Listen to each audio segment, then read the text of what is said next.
Buenas tardes.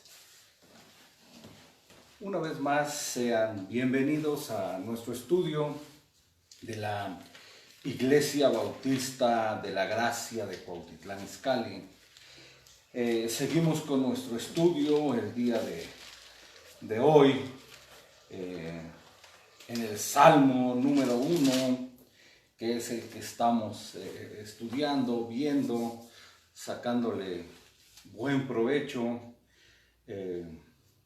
Lo hemos leído, esperamos que nos lo aprendamos incluso de memoria. Bienaventurado el varón que no anduvo en consejo de malos, ni estuvo en camino de pecadores, ni en silla de escarnecedores se ha sentado. Antes en la ley de Jehová está su delicia, y en su ley medita de día y de noche.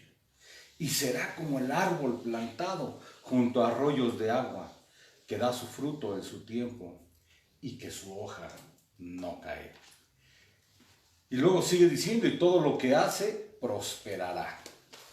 Es algo de las promesas de Dios, del hombre bienaventurado.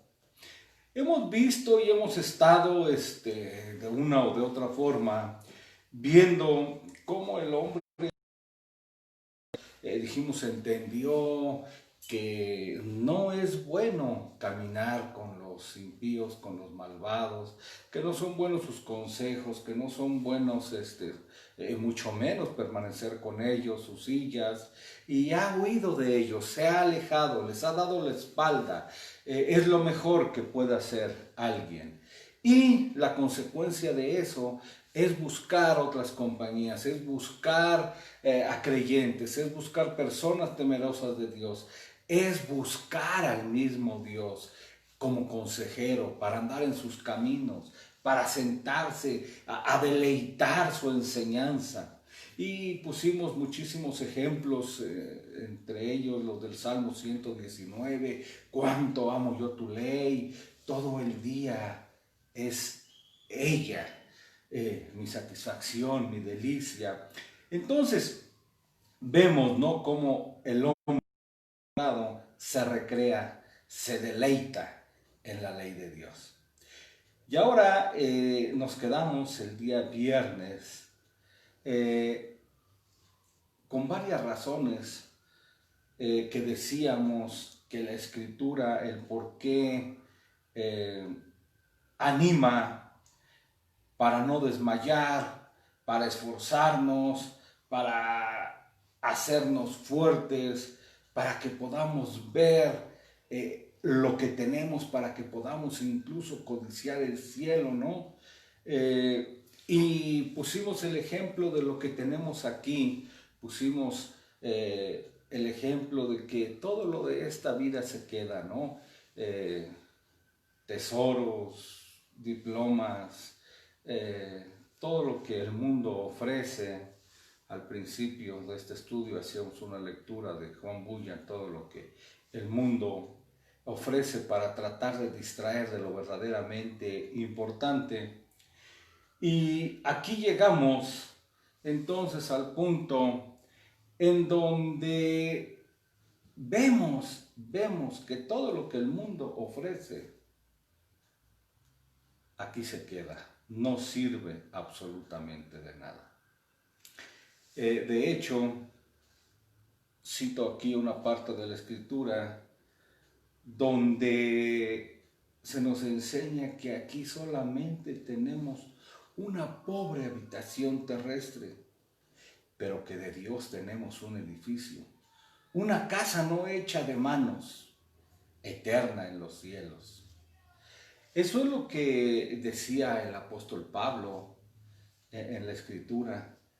Y también decía, antes bien nos recomendamos en todo como ministros de Dios, en muchas paciencia, en tribulaciones, en necesidades, en angustias, en azotes, en cárceles, en tumultos, en trabajos, en desvelos, en ayunos, en pureza, en ciencia, en bondad, en Espíritu Santo, en amor sincero, en palabras de verdad, en poder de Dios, con armas de justicia a diestra y siniestra, por honra y deshonra, por mala fama y buena fama, como engañadores pero veraces, como desconocidos pero bien conocidos, como moribundos, mas he aquí que vivimos, como castigados, mas no muertos, como entristecidos, mas siempre gozosos, como pobres, mas enriqueciendo a muchos, como no teniendo nada, mas poseyéndolo todo.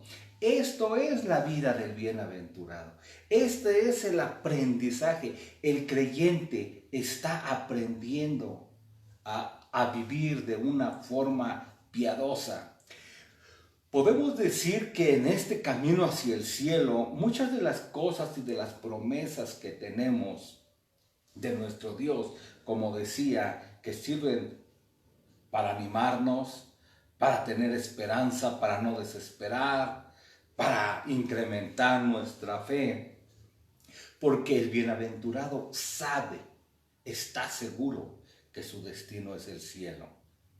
Podemos decir que entonces, de la misma forma que Dios permite nuestras pruebas o aflicciones, incluso, también nos da gozo, consuelo, esperanza, probaditas de cielo, ¿no? Probaditas del cielo. Es lo que algunos teólogos llaman el ya, pero todavía no.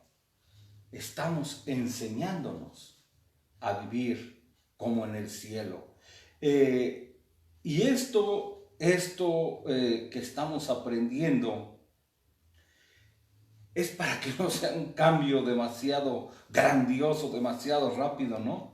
En que el pobre miserable, despreciado por el mundo, adquiera grandes riquezas. ¿Dónde? En el cielo, decíamos, ¿no? Entonces tenemos probaditas de cielo. También eso nos hace anhelar lugares celestiales. Vean, una imagen de la que habla Apocalipsis, donde las calles son de oro, el mar es de cristal, vean, donde los más ricos, millonarios de este mundo son miserables. Vean, eso es lo que nos dice la Escritura, ¿no? Nos lleva a pensar, nos lleva a reflexionar, nos anima de esta forma. Nos anima, ¿para qué? Para que también de esta forma nos esforcemos. Ahora, pero todo esto es únicamente, decimos, para los bienaventurados. Y los bienaventurados es necesario que cuenten con la seguridad de que esto es cierto, ¿no? Algunos dicen, oye, ¿cómo saben que esas cosas son ciertas, verdaderas? Bueno, los creyentes sabemos que Dios es fiel. Los creyentes conocemos quién es Dios, conocemos sus atributos, conocemos la fidelidad de Dios. Esta seguridad la tenemos incluso por experiencia. Dios es fiel, Dios ha sido fiel con nosotros en el pasado, es fiel en el presente y será fiel en el futuro. Nosotros lo hemos experimentado, ¿no? Pero vean, la Escritura lo enseña, lo afirma, lo confirma muchas veces. Siempre nos está repitiendo. Lo está afirmando con toda seguridad que Dios es fiel a sus promesas. El hombre, por lo tanto, el bienaventurado, no puede flaquear. El hombre que no es bienaventurado duda. El hombre inconverso se cansa de esperar. El hombre natural cambia de opinión, es fluctuante, pero Dios no. Dios no es hombre para que mienta, ni hijo de hombre para que se arrepienta. Solo Dios es veraz y eso lo sabemos nosotros. Por lo tanto, lo que Dios promete, las bienaventuranzas que empiezan probadas desde este mundo, hacen al hombre feliz. Hacen al hombre, al creyente dichoso, aunque en ocasiones también sea perseguido o rechazado, Pero eso es normal. ¿Por qué? Porque el mundo no puede amar lo que no le pertenece. Y al rechazar el mundo, eh, el hombre de Dios, al darle la espalda al mundo, entonces el mundo también le rechaza. Al rechazar todo lo que el mundo ofrece, entonces el mundo se enoja con los creyentes, ¿no? Hay enojo, hay rechazo, hay crítica. Por eso es que el creyente tiene que huir de los pecadores. Si a veces, o no a veces, el mundo siempre le está rechazando, imagínense juntarse y vivir con los impíos, pues es ir a buscar al enemigo. El mundo desprecia lo que no es suyo. Entonces, los creyentes obtienen maltrato, a veces el despojo, algunas veces de su hacienda, de sus bienes, de su honra, en ocasiones, como ha sucedido con los mártires del cristianismo, incluso de su propia vida. Pero no obstante, todo esto, los hombres de Dios pueden estar seguros de lo que realmente quieren, les es necesario. Y por eso están dispuestos a tomar por convicción determinantemente a Dios y darle la espalda al mundo. Podemos decirlo de otra forma, Dios o el mundo. Y el creyente opta por Dios. Cielo o infierno. Cielo, dice el creyente. Camino ancho o camino angosto. Camino angosto, dice el creyente. Las promesas de Dios es firme, Él lo sabe. Son verdaderas, son ciertas. Y quien se decide por Él, entonces vean, ahí está una de las promesas de lo que estamos viendo, ¿no? Algunos han de haber pensado, ya se desvió el hermano Germán del tema. No, una de las primeras promesas que vemos por todo esto que estamos diciendo es que el hombre bienaventurado será como el árbol plantado, vean, junto a corrientes de agua viva. Vean qué imagen da la palabra de Dios. Un árbol plantado junto a corrientes de agua viva que da su fruto a su tiempo y su hoja no cae. Y todo lo que hace prosperará. Vean cómo la Escritura, cómo la Biblia utiliza figuras conocidas por todos, ¿no? Figuras que nosotros no podemos ignorar. Figuras hermosas. Que todos entendemos, todos alguna vez hemos visto algún árbol junto a corrientes de agua vivas. En lo particular, a mi esposa y a mí nos encanta ir a la Huasteca Potosina. Hay agua en abundancia, hay ríos de agua viva. A ella le gusta también la fotografía. Esta es una de sus fotografías.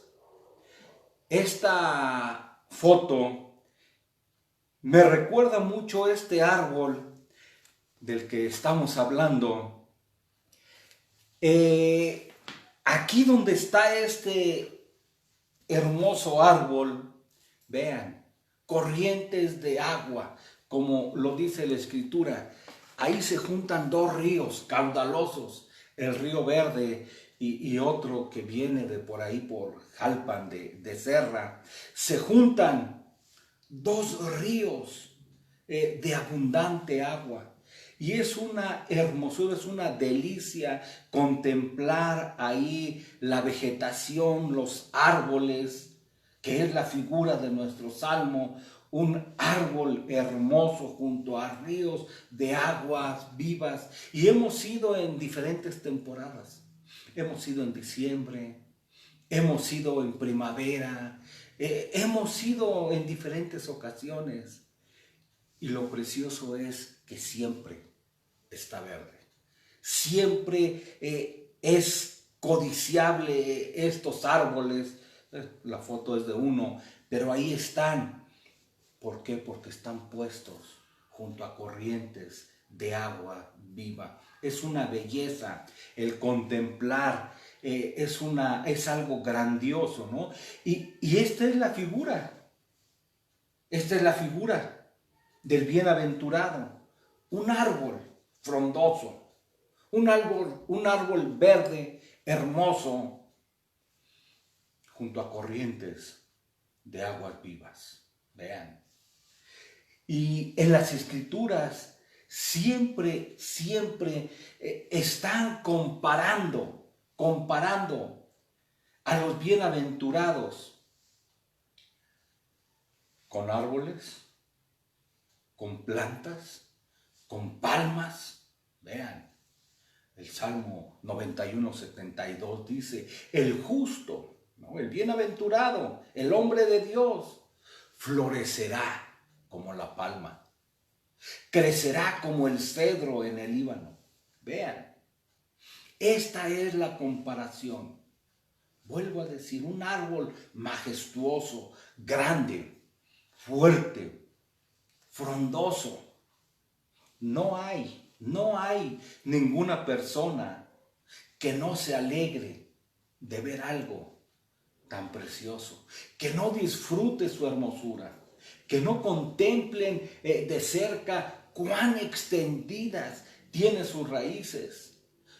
Cuando atravesamos un pequeño puente, el cual existe ahí en ese lugar, vemos las raíces que han echado esos árboles, vemos sus raíces extendidas que alcanzan, vean, que están dentro de las corrientes de las aguas.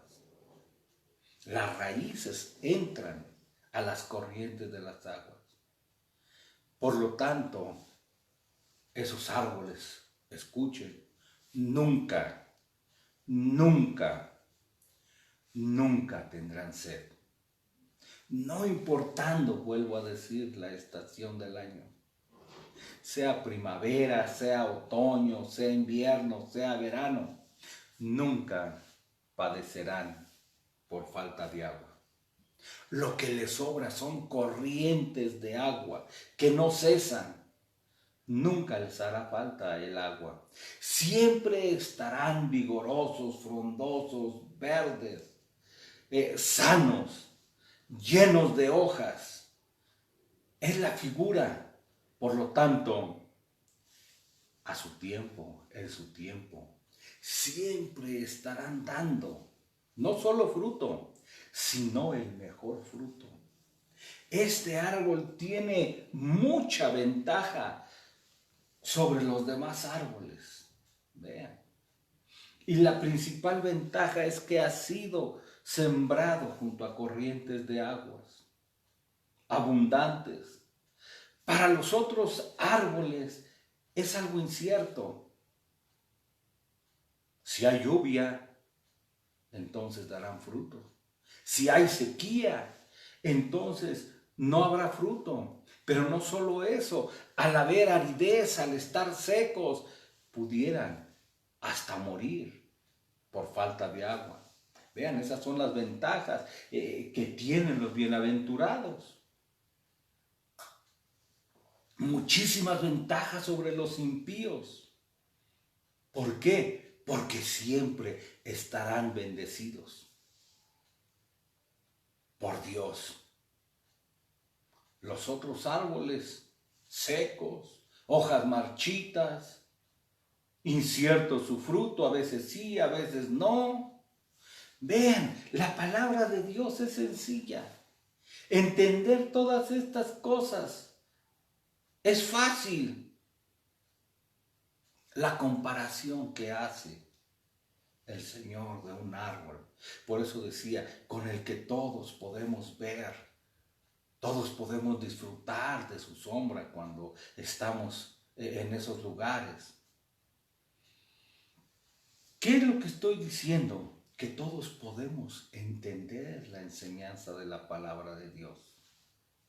Es algo fácil de procesar, de meditar, ¿no? Es la forma en que Dios bendice a los bienaventurados, a sus hijos. Y de lo que estamos hablando, de los inconversos, de los impíos, e incluso de los enemigos de Dios, podemos decirle, ¿no? Cuánta bondad de Dios para con sus hijos. Cuánta misericordia para el que fue plantado. Ahora, no dejen esta observación. Vuelvo a decir, para el que fue plantado. No hay árbol que se haya plantado solo. Vamos a discutirlo más adelante. Fue plantado donde nunca falta agua.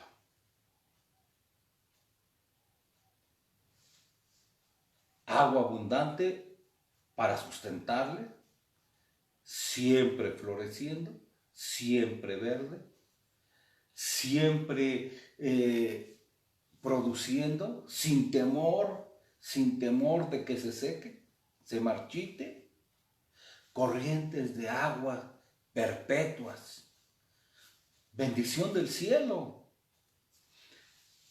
Así es el justo, con el favor de Dios. Todo mundo sabe, vean, todo mundo conoce, todo mundo ha oído, no se necesita ser agricultor, campesino. Se necesita simplemente ser alguien sensato, alguien que tenga mente para entenderlo, que el agua siempre se identifica con la vida, que donde hay agua hay vida. En un desierto, sequedad, aridez, por supuesto que aquí ¿qué se puede dar? Nada. Ahí todo lo que se planta puede morir, por lo que estamos diciendo. Entonces aquí seguimos diciendo, aquí todas estas aguas en las que es plantado el bienaventurado, es agua abundante. No hay miedo, temor de que se marchite ni se seque. Todos entendemos en general que el agua se necesita siempre, siempre. No en ocasiones. El problema cuando no hay lluvia a su tiempo, la sequía, empieza a morir el ganado. Empieza los agricultores a quejarse de que no se va a dar la cosecha o va a dar una cosecha muy pobre. ¿Por qué? Por falta del agua. Vuelvo a decir, es algo que todos lo entendemos sin ser gente de campo. Como ríos de agua viva, otra expresión de las Escrituras. Lo que está diciendo agua abundante, manantiales de agua. Vean, hablando de abundancia, uno de los temores, de los peligros, es la falta de agua. La miseria de los hombres es por temor precisamente a veces a quedar sin agua, a quedar con tierra seca, árida, sin fruto, sin vida, enfermedades, ¿no? Pronto morirán. Pero volviendo a los bienaventurados, la figura plantados junto a corrientes de agua, en abundancia, vean, Dios cuando da, bendice sus misericordias, las da con liberalidad. no es pichicato, no. No es únicamente regado el árbol. No, no dice que el agua le llegará a su tiempo. Que el agua, aunque sea traída de lejos, va a llegar para que no le haga falta. Y que por olvido o por descuido, quizás alguna vez no llegue. No, no, no, nada de eso nos está diciendo. Aquí está diciendo que tendrá corrientes de agua todo el tiempo, con abundancia. Y podemos preguntarnos el porqué de esta gracia, el porqué de esta misericordia.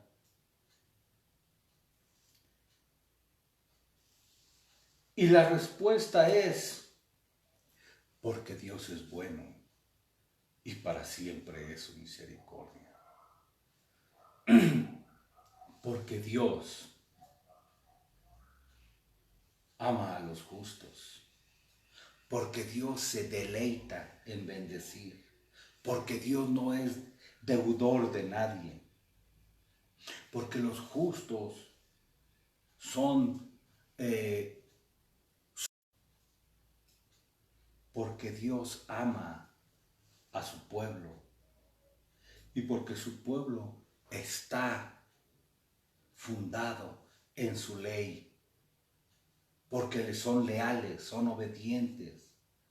Aman sus mandamientos. Tienen sus raíces en la ley de Dios.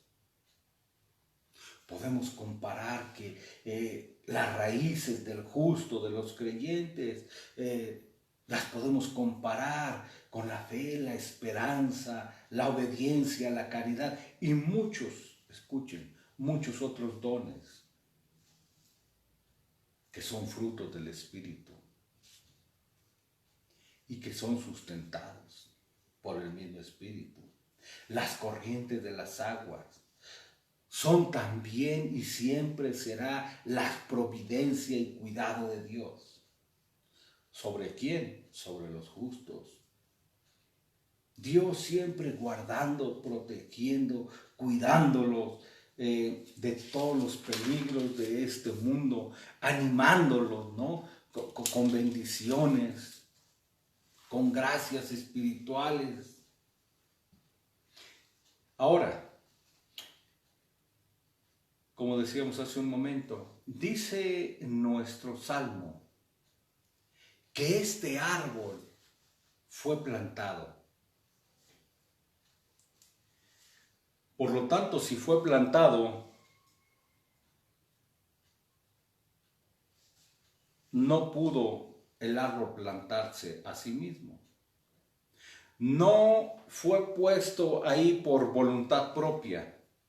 No. Lo que nos dice la Escritura es que fue plantado y será como el árbol plantado junto a corrientes de agua viva.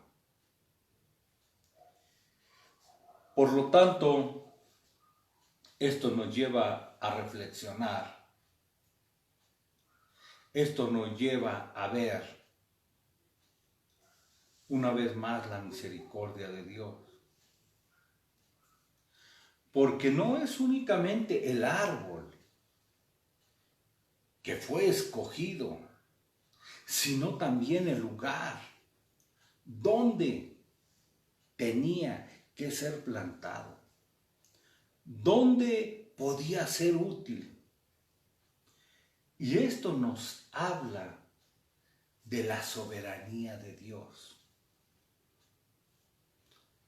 la cual hace con los creyentes su voluntad. Dios obrando soberanamente con sus criaturas, conforme a Él le place, escogiendo, trayendo, plantando, sustentando. Vean, ¿Cómo? Como a Él le place. Y a quien Él le place. Vean. ¿Para qué? Para que sean útiles en su obra. Todo esto lo entendemos que es la voluntad de Dios. Dios es el que dice, no me elegiste vosotros a mí, sino que yo os elegí a vosotros. Y os he puesto, vean ahí, los he plantado para que vayáis y llevéis fruto y vuestro fruto permanezca, para que todo lo que pidierais al Padre en mi nombre os lo dé. Vean, la palabra de Dios es clara, enseñándonos, diciéndonos que nosotros fuimos elegidos, fuimos llamados, fuimos buscados, fuimos seleccionados, pero no por nuestras buenas obras, no porque hubiese algo bueno en nosotros, sino que Dios toma la iniciativa. Elegidos pues en Cristo para buenas obras. Y todo esto según la abundante gracia de Dios. Y si fuimos elegidos,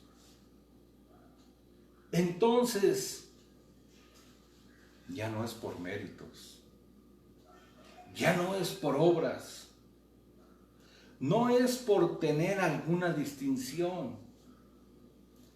Entonces, la elección es de gracia.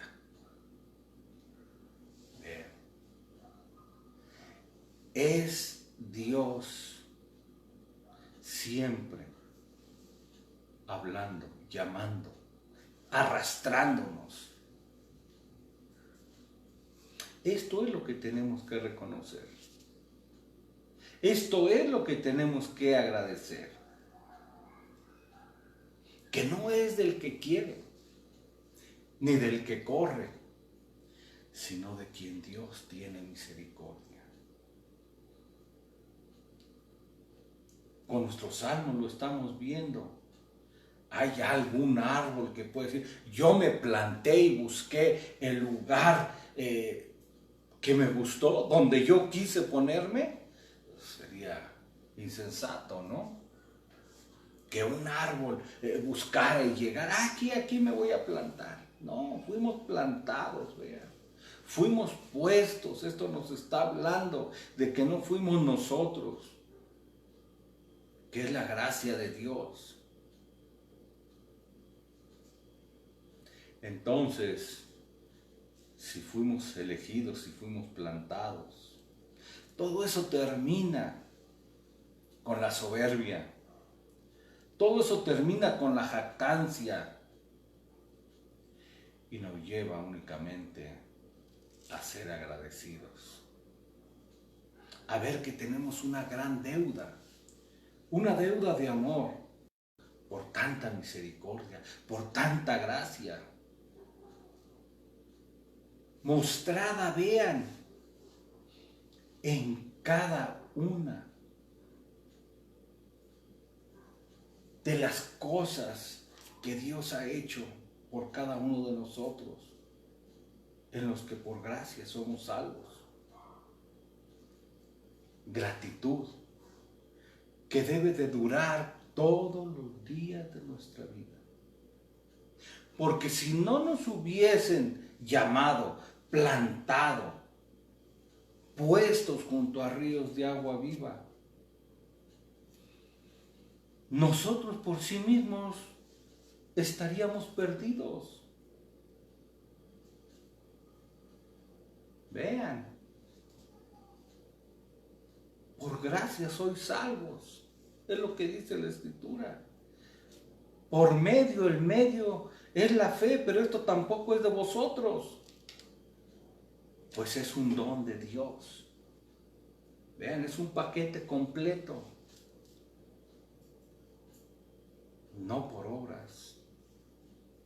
Esto es decir, y esto no de vosotros, pues es un don de Dios. no por obras, para que nadie vea. Ahí acaba la soberbia, la jactancia, el yo busqué a Dios, el yo andaba buscando a Dios. No, no te engañes. Dios nos buscó a nosotros, porque somos hechura suya, creados en Cristo Jesús para buenas obras, las cuales Dios preparó de antemano para que anduviésemos en ellas. Vean lo que decimos, fácil de entender. De cuántas maneras, una, otra y otra vez, vean, no solo con nuestro salmo, sino ahora la enseñanza. Efesios 2, 8, 9 que acabo de citar.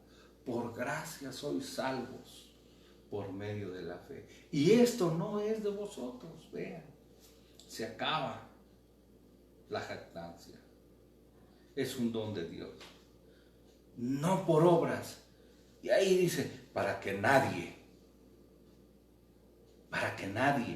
no dice para que algunos, para que uno que otro se gloríe, no, para que nadie se gloríe. De principio a fin, dice la Escritura, la salvación pertenece a Dios. Se nos fue el tiempo. Les invitamos para el día miércoles continuar con este apasionante tema del Salmo 1 y vamos a despedirnos orando. Padre nuestro que estás en el cielo, te damos las gracias una vez más por tu palabra, porque nos enseñas a amarla, a meditarla, a ponerla en práctica, porque a través de nuestra vida vemos la comprobación de lo que tú nos hablas, de lo que tú nos dices, aunque no es necesario, Señor, porque tú eres fiel, porque tú no eres hombre para que mientas, ni hijo de hombre para que te arrepientas. Pero gracias, Señor, porque a través de ella y a través de nuestra vida podemos afirmarnos más en lo que también es un don tuyo, que es la fe. Pedimos por cada una de las personas que está oyendo, siguiendo esta serie de estudios, por todas las personas que más adelante también lo escucharán, que tú obres en sus vidas, que tú obres en sus corazones, que tú les cambies, que tú les transformes y que de la misma forma tengas misericordia de ellos para que vengan y puedan ser salvos. Pedimos por nuestro querido México, pedimos por un avivamiento, pedimos por el perdón de nuestros pecados, pedimos por nuestras faltas, pedimos que tú nos sigas dando el querer como el hacer por tu buena voluntad, que sigas trabajando en la vida de cada uno de los creyentes y de muchos que han de ser salvos en nuestro querido país. Pedimos por nuestras autoridades, pedimos por los médicos, por las enfermeras, por el personal de salud. Pedimos, Señor, por todas las familias que han estado, Señor, en esta cuarentena, también oyendo tu palabra. Los ponemos en tus manos y pedimos que tú les ayudes, que tú les des la paz, la tranquilidad para seguir soportando esta pandemia. Te agradecemos todo lo que haces, todo lo que harás y todo, Padre, para tu gloria. Te lo agradecemos en el nombre de Jesucristo, tu Hijo. Amén. Hasta luego.